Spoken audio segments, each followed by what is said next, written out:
మా కార్యకర్తల మీద దాడులు చేశారు, మా కార్యాలయాలు ధ్వంసం చేశారు. ఇన్ఫ్యాక్ట్ కార్యాలయాలు ధ్వంసం చేసిన విజువల్స్ కూడా మనం చూడొచ్చు. బీజేపీ వాళ్ళు ఇదంతా చేశారని చెప్తాను. జెండా అంటే బీజేపీ డే 1 చేస్తుందా ఇది ఆల్రెడీ?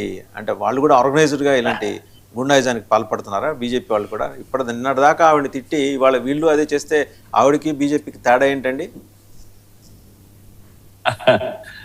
అసలు బీజేపీ చేయకూడదు, దాన్ని ఎవరు సమర్థించరు. కానీ ఆమె మాటల్లో ఒక మాట అన్నది చూసారా, బీజేపీ యొక్క అసలు స్వరూపము అధికారంలోకి వచ్చిన రానే లేదు, ప్రారంభించింది అంటే ఆమె అలాగే చేసేది.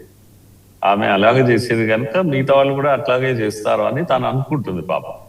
కనుక అక్కడ రియాక్షనర్ గా ఎక్కడన్నా ఒకరు విశ్వాసం కూడా వచ్చింది కొద్దిగా. కనుక అక్కడక్కడ కొంతమంది కార్యకర్తలు తిరగబడి ఉంటారు. ఊరికే కాకుండా అదే పనిగా వెళ్ళి దాడి చేయడం కాకుండా వీళ్ళు చేసే గుండాయుధానికి తిరగబడి ఉంటారు. అదే ఆమె భరించలేకపోతుంది. ఆమెనే తిరగబడతారా బిడ్డ, మీకు అధికారం వచ్చిందే ఇప్పుడు అప్పుడే తిరగబడతారా అని అటువంటి ఒక అటిట్యూడ్ తో ఆమె అట్లా బిహేవ్ చేస్తుంది. కానీ మోడీ గారు చెప్పారు కదా, భరోసా ఇచ్చారు ప్రజలకు, బెంగాలీ ప్రజలకు. ఎట్టి పరిస్థితుల్లో ఏమంటాము, బదలా అనే 2 మాటలు చెప్పారు. కనుక బదలా కాదు మాట్లాడాల్సింది, మార్పు గురించి చర్చ చేయండి కానీ ప్రతీకారం గురించి చర్చ చేయకండి అని అంత గట్టిగా ఒక ప్రధానమంత్రి అక్కడి ప్రజలకు, అక్కడి కార్యకర్తలకు ఆయన పిలిపించినప్పుడు ఆయన కాదని వెళ్ళి ఇప్పుడు బదలా తీసుకుంటారని నేను అనుకోవడం లేదు భాస్కర్. రైట్. ఇంకా మనం తమిళనాడు వద్దాం సార్. టీవీకే వెనకుండి నడిపించినది ఎవరు? బీజేపీ అయినా ఒకటి. రెండోది, కన్సాలిడేట్ అయిన హిందూ ఓటు బీజేపీ ఎందుకు ఆకట్టుకోలేకపోయింది? 3, కమ్యూనిస్టులు బెంగాల్లో చేసిన చారిత్రాత్మక తప్పిదం బీజేపీ తమిళనాడులో చేసిందనే మాట స్పష్టంగా అనిపిస్తుంది. అది విమర్శ కాదు, ఆరోపణ కాదు, వాస్తవం.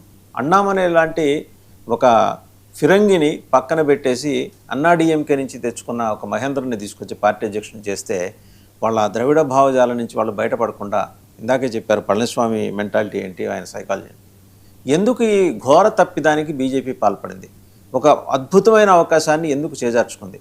దక్షిణాది అక్కర్లేదు, ఎట్టపోతే ఏం లేదు, పర్లేదు, మాకు అబోవ్ ఇండియాస్ మేము ఉన్నాం కదా, మేము రూల్ చేసుకుంటాం, చచ్చినట్టు దక్షిణాది కూడా మా మాట వింటుందనే ఒక పెత్తందారీ ధోరణి, ఫ్యూడల్ మనస్తత్వం బీజేపీ అగ్రనాయకత్వంలో వచ్చేసిందా?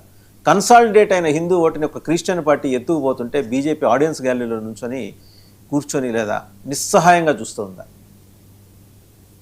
భాస్కర్, బీజేపీ అన్ని పార్టీల మాదిరిగానే బీజేపీ కూడా రాజకీయ వ్యూహాల్లో తప్పిదాలు చేస్తుంది. చేయకూడదని మనం ఎందుకు అనుకోవాలి? అదేమే దైవాంశభూతం ఏం కాదు కదా. కనుక తప్పిదాలు చేస్తుంది. ముఖ్యంగా సౌత్ ఇండియాను అర్థం చేసుకోవడంలో బీజేపీ పొరపాటు చేస్తుందని మనం అర్థం చేసుకోవాలి. రెండవది ఏంటి అంటే, కంపల్షన్స్ కూడా ఉన్నాయి బీజేపీకి. ఇప్పుడు కేంద్రంలో నిలదొక్కుకోవాలి, అదే ప్రధానం, నేషన్ ఫస్ట్ అనేటువంటి దీంతో వాజ్పేయి ప్రభుత్వం కోసం దక్షిణాదిన ఎన్నో అవకాశాలు ఉన్న, ముఖ్యంగా తెలంగాణ, ఆంధ్రప్రదేశ్ లో ఎప్పుడైతే చంద్రబాబు లేకపోతే ఎన్టీ రామారావు వాళ్ళతో కలిశారో అప్పటి నుంచి సాక్రిఫైసెస్ చేయాల్సి వస్తుంది బీజేపీ ఇక్కడ. అంటే రాష్ట్రంలో లేకున్నా సరే మాకు కేంద్రం ఉంటే చాలు, కనుక చంద్రబాబు ఉంటే కొన్ని ఓట్లు వస్తాయని, లేకపోతే అట్లా ఇక్కడ ఉన్నటువంటి అన్నాడీఎంకే ఉంటే చాలు మాకు, వాళ్ళతో ఉంటే కేంద్రం బలం పెరుగుతుంది. ఇప్పుడు అలా కాదు, కేంద్రం బలం పెరిగాక అనేక రాష్ట్రాల్లో ప్రయోగాలు చేస్తున్నారు, స్వతంత్రంగా ముందుకు వెళ్లే ప్రయత్నం చేస్తారు. నార్త్ లో సక్సెస్ అయింది ఆ విషయంలో.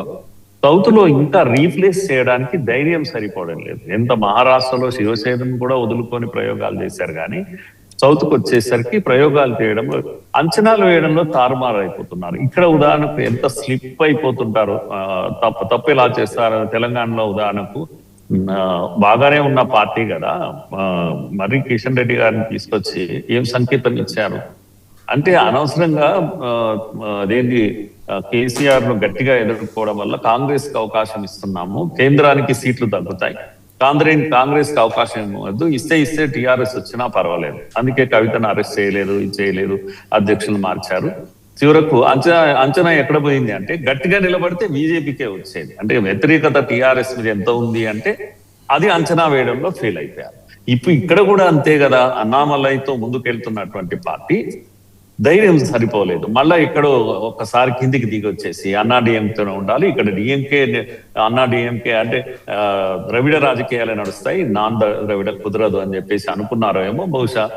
అన్నా డిఎంతో వాళ్ళు షరతులు పెట్టారు, అనేక షరతులు పెట్టారు, వీళ్ళు అన్నామలైన పక్కన పెట్టారు. ఇవన్నీ మన కళ్ళ ముందు జరిగినటువంటి విషయం. కానీ క్రిస్టియన్ అయినటువంటి విజయ్కి సపోర్ట్ చేశారు లేకపోతే ఓట్లు, అది అది అది నేను అనుకోవడం అది అట్లా జరగలేదు. కానీ ఇప్పుడు అందరం మరి ఏమైపోయింది సార్ కన్సాలిడేట్ అయిన హిందూ ఓటు ఏమైపోయింది? ఉదయనిధి స్టాలిన్ పుణ్యం అని చెప్పేసి హిందూ ఓటు అంతా కన్సాలిడేట్ అయింది. అది ఎక్కడికి పోయింది?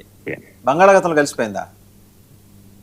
అది ఎక్కడ పోలేదు. అక్కడ వాళ్ళు కూడా హిందువులు కూడా తమిళనాడు వాళ్ళే కనుక సేఫ్టీ కొరకు చూశారు.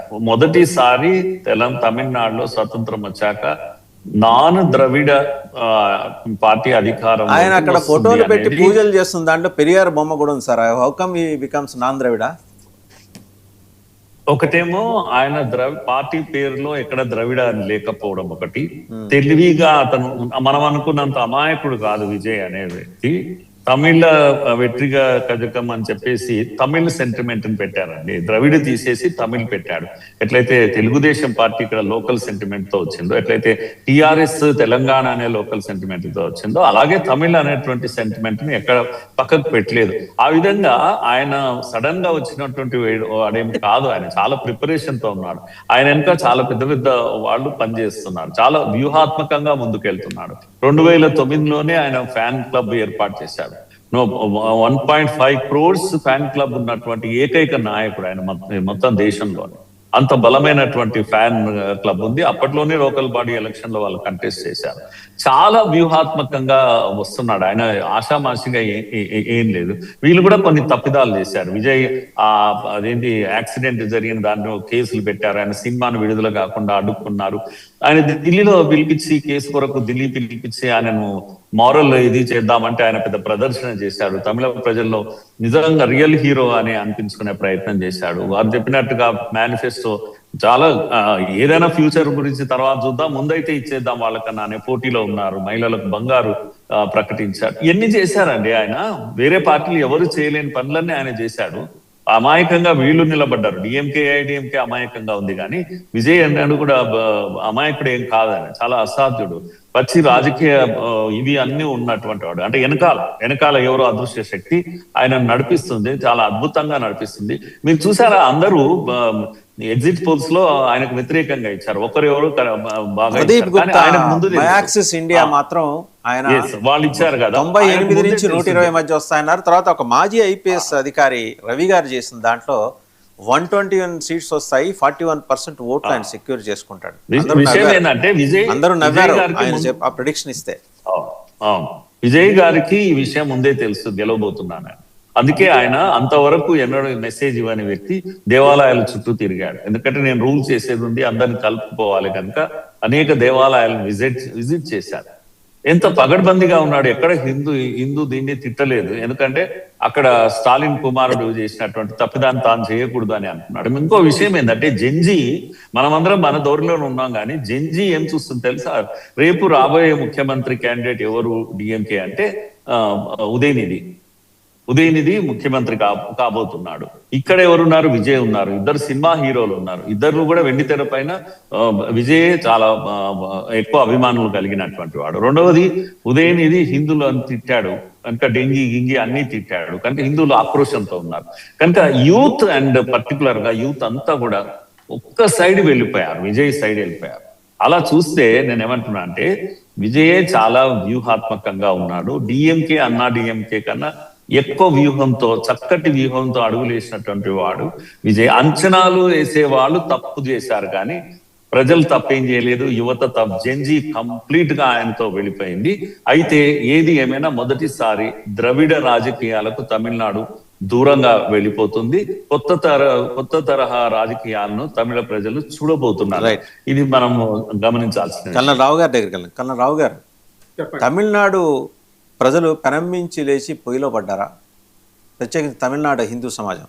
ఇప్పుడు మనం గమనించుంటే డిఎంకే ప్రభుత్వాలు నడిచినప్పుడు ప్రతిష్టాత్మకమైన దేవాలయం ఎదురుగుండా పెరియార్ విగ్రహాలు పెట్టి కవ్వించారు. ఆ ఎదురుగుండానే నిరసన ప్రదర్శనలు, దేవాలయాల పట్ల అసభ్యంగా మాట్లాడటం, దేవుళ్ళ పట్ల అసభ్యంగా మాట్లాడటం ఇవన్నీ చేశారు. సహించింది హిందూ సమాజం.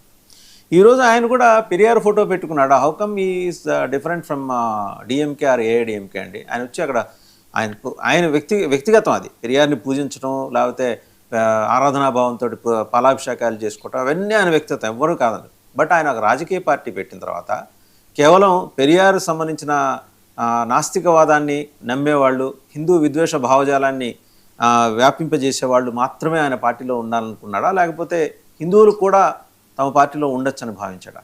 ఎందుకంటే ఆయన పోలింగ్ అయిన తర్వాత ఆయనకు వచ్చిన ఇండికేషన్స్ బట్టి దేవాలయాల చుట్టూ తిరగటం మొదలెట్టాడు. రైట్ కాదంటలా. బట్ 10 ఏళ్ల పాటు ఈ గడిచిన 10 ఏళ్ళలో ప్రత్యేకించి ఉదయనిధి స్టాలిన్ ఆధ్వర్యంలో జరిగిన ఈ విద్వేష కాండ, దానికి కొనసాగింపే విజయ్ కూడా చేస్తాడేమో అనే ఒక అనుమానం. కన్సాలిడేట్ అయిన హిందూ ఓటుని బీజేపీ ఎందుకు దక్కించుకోలేకపోయింది? అట్లీస్ట్ ఆ 20 సెగ్మెంట్లో అయినా ఎక్కడ పొరపాటు చేసింది? ఫస్ట్ థింగ్ ఏంటంటే నాకు అంటే పొలిటికల్ అలైన్మెంట్స్లో నాకు అంత అనుభవం లేదు, కానీ యాజ్ అ లేమ్యాన్ నేను అనుకునేది ఏంటంటే తమిళనాడులో ఇండివిజువల్గా ఎమోషనల్గా ఓటు వేస్తారు. ఆ ఇండివిజువల్గా ఎమోషనల్గా ఓటు వేసినప్పుడు ఒక ప్రామినెంట్ లీడర్ కావాలి. అన్నమలై కామన్ మ్యాన్ ఆకట్టుకోలేకపోయాడు. అందువల్ల విజయ్ ఏంటంటే ఇందులో విజయం సాధించడం. తర్వాత ఇంకోటి ఏంటంటే విజయ్కి డిఎంకే చేసిన కొన్ని యాక్షన్స్కి నాకు పెద్ద తేడా ఏమీ కనిపించట్లేదు.